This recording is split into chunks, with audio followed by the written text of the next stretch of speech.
Hi guys, my name is JC and welcome back to my channel JC Reads. So for today's video, I'll be doing a spoiler-free review on the GRISHA Trilogy.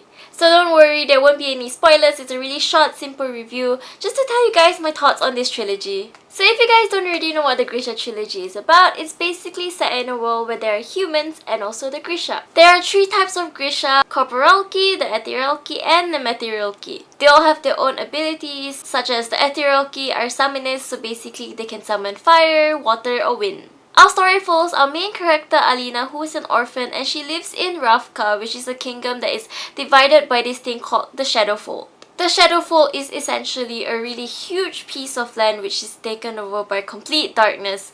So there's not even a single source of light. So once you enter, it's, pitch dark, and there are monsters living in there. It's a really scary piece of land. So basically the land is divided into two because of this shadow fold, and now the kingdom is going through distress, and it's very hard to get supplies because they are cut off from their outside sources. So our main character Alina, one day she discovers that she also can summon powers, and she turns out to be a GRISHA, but a different kind of GRISHA. So this story follows Alina as she discovers her power and she grows stronger as a GRISHA, and soon enough people want to, make use of her power and people are hunting her down. So basically that's what the story is about. So now, what are my thoughts on this whole series? I will give the trilogy an overall 4.5 star rating out of 5.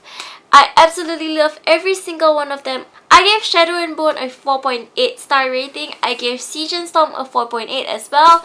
And last but not least, I gave Ruin and Rising a 4.5. Overall, I'm really in love with the whole story. I love the plot from beginning to the end. Shadow and Bone was a really great kickstart to this series. The whole world building was done really well. I love Layer's writing. She really builds up her whole world and all the characters so intricately. And I really absolutely loved every single bit of it. And I was a bit worried that Siege and Storm as a sequel would end up flat for me, but I absolutely loved it as much as I love Shadow and Bone as well. Siege and Storm was definitely more intense than the first book. Technically, the whole series was a thrilling ride. It was very hard to put any of these books down because the whole pacing of the book, the whole plot just kept me interested, and I was completely hooked. And it was so hard to pull away from the books. I cannot believe I haven't jumped on this bandwagon soon enough. I also really loved the whole conclusion of this story. I felt that it wrapped up really well. Ruin and Rising is indeed my least favorite in the whole series. I gave it a 4.5 because it started out slow for me, but overall it's still a pretty great book. As I was saying, the whole plot was done really well. The pacing was executed really well. I know some people said it was quite boring, especially those that have read the Six of Crows duology first. I haven't read the Six of Crows duology, so maybe my opinion is different. But honestly, I just really loved how this trilogy was executed. I loved learning about the GRISHA and the abilities. I loved the whole political aspect of the books as well.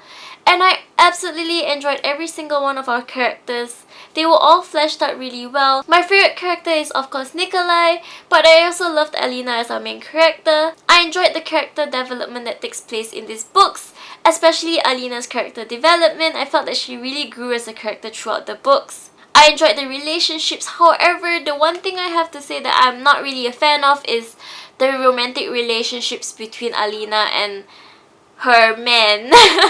But I mean, they were okay, but I don't necessarily ship Alina with anyone. I honestly just feel that Alina is a stronger woman by herself, and she's really one of my favorite female characters. But yeah, basically overall, I think the whole GRISHA trilogy is a really great story, and if you haven't jumped into the whole GRISHA verse yet or picked up any of Leigh Bardugo's books, like me before I picked this trilogy up, I definitely recommend you to pick up these 3 books first.